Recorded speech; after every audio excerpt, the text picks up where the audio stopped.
কি জন্য আজকে আমরা এখানে উপস্থিত হয়েছি? জানাচ্ছি সকালের বাণী থেকে। এই মুহূর্তে আমরা বাঙালি, প্রেস ক্লাবে আমাদের ভাষায় বাংলা, যে আমাদের দেশও বাংলাদেশ, বাংলার মুসলমান, বাংলার বৌদ্ধ, বাংলার খ্রিস্টান, আমরা পূর্বপুরুষ থেকে এখানে বসবাস করছি। সম্প্রদায় তা সত্ত্বেও আমাদেরকে এদেশ থেকে বিতাড়িত করার জন্য চেষ্টা চলছে। বিক্ষোভ মিছিল ও অবস্থান, সেখানে 42% হিন্দু ছিল, আমরা দেখতে এখন সেখানে 8% নেমে এসেছে। বাংলাদেশে বিভিন্ন এই যে আমাদের অবক্ষয়, হিন্দু এই সম্প্রদায় অবক্ষয় প্রতিরোধের জন্যই আমরা আজকে মাঠে নেমেছি।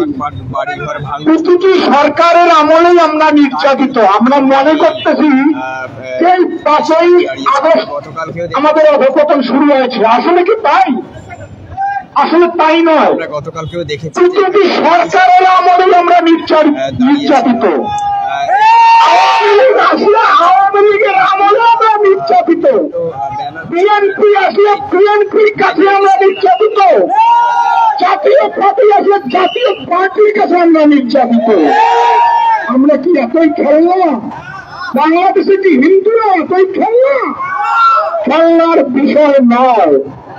প্রতিটি সরকার আসলেই আমাদের বাড়িঘর জ্বালাও পোড়াও করা হয়। আপনি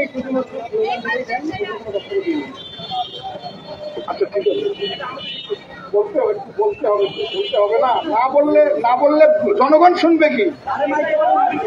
না, ঠিক আছে, না শুনলে জনগণ শুনবে কি? জনগণ জানবে কি আমরা কি অধিকার আদায় করবো? তাহলে শুধু স্লোগান দিলাম আর চলে গেলাম। এত ভয় করেন কেন? ভয় করেন যদি বলে আসছেন কি জন্য? ভয় করেন আসছেন কি জন্য? ভয় করলে বুকে সেরকম বুকে সেই ইয়ের মতো সেই হলো না, তার যেরকম বুক পেতে দিয়েছে আমরা বুক পেতে দেবো।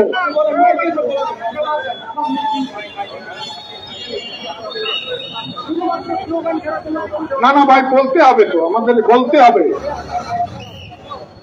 না বললে জনগণ শুনবে কি? আমরা নির্যাতিত, আমরা বলবো না কেন ভাই?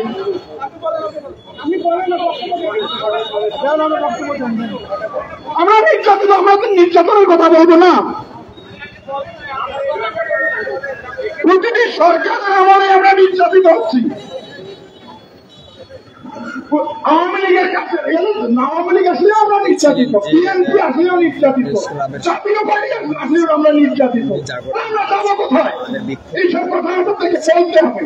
বিভিন্ন তাহলে এই আমরা আমাদের বাড়িতে অগ্নিসংযোগ হচ্ছে, আমরা প্রতিবাদ করার জন্য এসেছি। সেই প্রতিবাদ যদি না করি, আমরা সেই ইঁদুরের মতো বিড়ালের মতো যদি আমরা মুক্তি বাড়ি চলে যাই, সেই প্রতিবাদের তো কোনো দরকার নেই।